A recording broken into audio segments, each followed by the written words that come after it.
নবীজি সাল্লাল্লাহু আলাইহি ওয়াসাল্লাম জীবনের শেষ অসুস্থতার সময় মা আয়েশা রাদিয়াল্লাহু তাআলা আনহার ঘরে ছিলেন এবং সেখানেই তিনি ওফাত হন। নবীগণের রীতি অনুযায়ী ওনাদের যেখানে ওফাত হয় সেখানেই দাফন করতে হয়। সেই নিয়মে মা আয়েশা রাদিয়াল্লাহু তাআলা আনহার ঘরে নবীজি সাল্লাল্লাহু আলাইহি ওয়াসাল্লামকে দাফন করা হয়। মা আয়েশা রাদিয়াল্লাহু তাআলা আনহার ঘর ও আরেক উম্মুল মুমিনিন হাফসা রাদিয়াল্লাহু তাআলা আনহার ঘর ছিল সামনাসামনি। দুই ঘরের মাঝখানে শুরু একটা গলি ছিল। এই গলি দিয়ে মানুষজন নবীজি সাল্লাল্লাহু আলাইহি ওয়াসাল্লামের রওজা মুবারক জিয়ারতে আসা যাওয়া করত। মা আয়েশা রাদিয়াল্লাহু তাআলা আনহার ঘর বা নবীজি সাল্লাল্লাহু আলাইহি ওয়াসাল্লামের রওজা মুবারকের বিপরীত দিকে ছিল মা হাফসা রাদিয়াল্লাহু তাআলা আনহার ঘর। অর্থাৎ আমরা যখন নবীজি সাল্লাল্লাহু আলাইহি ওয়াসাল্লামের জিয়ারত করি তখন আমাদের পিঠের দিকে পড়ে মা হাফসা রাদিয়াল্লাহু তাআলা আনহার ঘর। ওমর রাদিয়াল্লাহু তাআলা আনহুর খেলাফতকালে 17 হিজরিতে মুসলমানদের সংখ্যা বৃদ্ধি পাওয়ায় মসজিদে নববী সম্প্রসারণের প্রয়োজন হয়। বিশেষ করে রওজায় সালাম জানানোর সুবিধার্থে মা হাফসা রাদিয়াল্লাহু তাআলা আনহার ঘরটি সরিয়ে ফেলার প্রয়োজন দেখা দিল। মা হাফসা রাদিয়াল্লাহু তাআলা আনহা তখনও সেই ঘরে অবস্থান করছিলেন।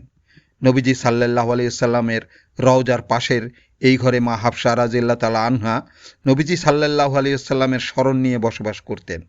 আর যখনই মন চাইতো এই জানালা দিয়ে প্রাণাধিক প্রিয় স্বামীর রওজার দিকে তাকিয়ে নিজের বিরহী আত্মাকে প্রশান্ত করতেন, মন ভরে দুরুদ ও সালাম পেশ করতেন। হযরত ওমর রাদিয়াল্লাহু তাআলা আনহু চিন্তায় পড়ে গেলেন, কিভাবে তার কন্যাকে হুজরাটি ছেড়ে দেওয়ার জন্য বলবেন। কিন্তু প্রয়োজনের কারণে একদিন তিনি প্রীতি ও স্নেহের পরম মমতা নিয়ে মেয়ের সাথে দেখা করলেন। খোঁজ খবর নেওয়ার পর কথা প্রসঙ্গে বিষয়টি তুলে ধরলেন। দীর্ঘ 7 বছর যাবৎ নবীজি সাল্লাল্লাহু আলাইহি ওয়াসাল্লামের বিরহে জর্জরিত হৃদয়ে আশা ছিল জীবনের শেষ কটি দিন অন্তত রওজার পাশে থাকবেন। তারপর একদিন মৃত্যুর দরজা পেরিয়ে নবীজি সাল্লাল্লাহু আলাইহি ওয়াসাল্লামের সাথে মিলিত হবেন। জীবিত অবস্থায় নবীজি সাল্লাল্লাহু আলাইহি ওয়াসাল্লাম এই ঘরে এসে তার পাশে বসতেন, তার সাথে সময় কাটাতেন। এই ঘরের প্রতিটি স্থান, প্রতিটি বালুকণা নবীজি সাল্লাল্লাহু আলাইহি ওয়াসাল্লামের স্পর্শ ও স্মৃতি বিজড়িত। এটিও তাকে ছাড়তে হবে? বিষয়টি তিনি কিছুতেই মেনে নিতে পারছিলেন না। তিনি হাউমাউ করে কেঁদে উঠলেন। ওনার কান্না দেখে সেদিনের মতো ওমর রাদিয়াল্লাহু তাআলা আনহু ফিরে গেলেন। পরবর্তীতে আরও অনেকে অনুরোধ করলেন, কিন্তু তিনি অনড়। ওমর রাদিয়াল্লাহু তাআলা আনহুর পক্ষ থেকে যখনই কেউ ঘর সরানোর আবেদন নিয়ে যেতেন তখনই মা হাফসা রাদিয়াল্লাহু তাআলা আনহা হাউমাউ করে কেঁদে উঠতেন। তাকে বলা হলো এই ঘরের বিনিময়ে মদিনার সবচেয়ে বড় বাড়িটি উপহার স্বরূপ দেওয়া হবে। তাতেও তিনি রাজি হলেন না। অবস্থা এমন যে পৃথিবীর সব সম্পদের বিনিময়ে তিনি এই ঘর ছাড়তে রাজি নন।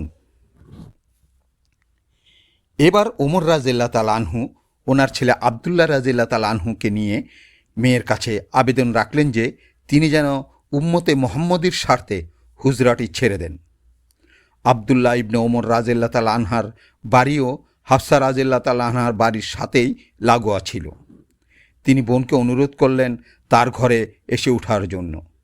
তিনি বোনের জন্য এই ঘর ছেড়ে অন্যত্র চলে যাবেন, আর এই বাড়িটিও তার ঘরের সাথেই। সুতরাং তিনি নবীজি সাল্লাল্লাহু আলাইহি ওয়াসাল্লামের কাছেই অবস্থান করতে পারবেন।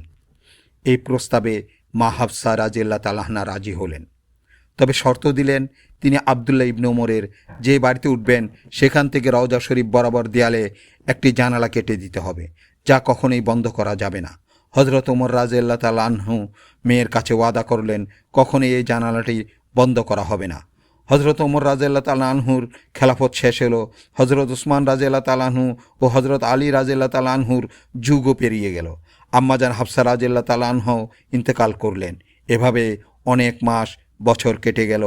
কতবার মসজিদে নববীর পুনর্নির্মাণ ও সম্প্রসারণ হলো, কিন্তু মা হাফসা রাদিয়াল্লাহু তাআলা আনহার হৃদয় নিংড়ানো ভালোবাসার স্মৃতি ও ওমর রাদিয়াল্লাহু তাআলা আনহুর কৃত ওয়াদা অনুযায়ী সেই জানালা আজও খোলা রাখা হয়েছে।